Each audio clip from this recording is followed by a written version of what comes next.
I didn't have the time to really be a teenager. I had to grow up with Mississippi on my back. This is Miller Green today, a proud father, grandfather, a resident of Country Club Hills, and oh, what a life he's lived. I was born May the 9th, 1943, in a little town in Mississippi called Benton. As a child, he didn't experience aggression because of his race. In fact, he remembers quite the opposite in nearby Jackson, as long as everyone played by the rules. We would go to the movies together with the whites, okay? We would have to go inside, purchase a ticket, come back outside, and go up to fire escapes. It's just that cleaning country clubs in high school, he began questioning the status quo. I'm listening to what my parents is telling me. I'm listening to what the preacher's saying, and they're telling me about God. But I'm looking at the situation, and I'm saying this is not right. The brutality was being televised, and outside agitators were being blamed. Miller Green was fed up. But I got tired of seeing my people abused. And I felt at that point, well, I would rather be dead than to go through what my parents and them had gone through.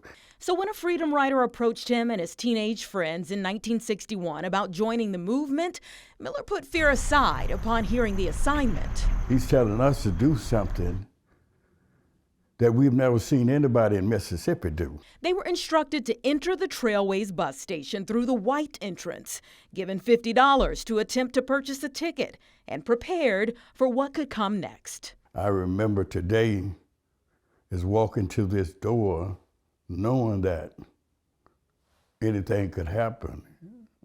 And I'm thinking about him and Tia. And I approached the ticket agency and asked to purchase a ticket, and she told me that I was supposed to go around the back. Within minutes of refusing, police arrived. Soon after, they were thrown in jail. Surprisingly, though, they were given a chance to leave if they just forget about those outsiders filling their heads with crazy ideas and go back to the way it's always been. I told them that I didn't like the conditions, okay?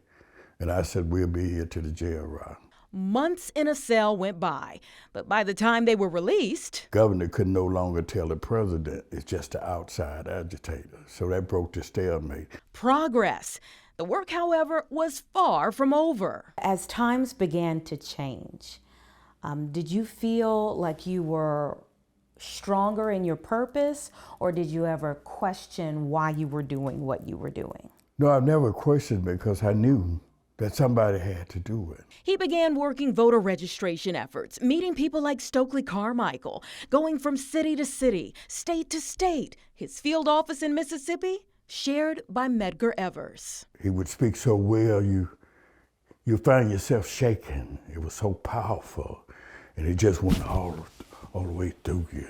The danger of their mission marked by Evers' murder. So Miller says to unburden his family, he moved north to Hyde Park in 1963, where racism looked a little different at the time. The instructor asked me, he said, who recruited you? And I told him, and he just come out and told me, he said, I don't know why they would do this, because they're not hiring black people. Miller Green persevered, living to tell his heroic story. But you have that faith in God, and you know when you get weary, you're gonna get stronger. You don't give up. And you always win. The Civil Rights Act passed within months of his move to Illinois. The Voting Rights Act of 1965 was next. And over time, he and his fellow freedom riders have been celebrated for their bravery.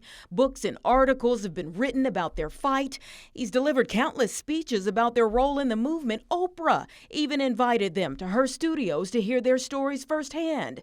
By then, Miller had become a successful businessman and philanthropist who went from fighting for equality against brutality to witnessing the first black man elected mayor of Chicago in 1983, and another black man in the city he now called home greet a crowd in Grant Park as the nation's incoming 44th president in 2008.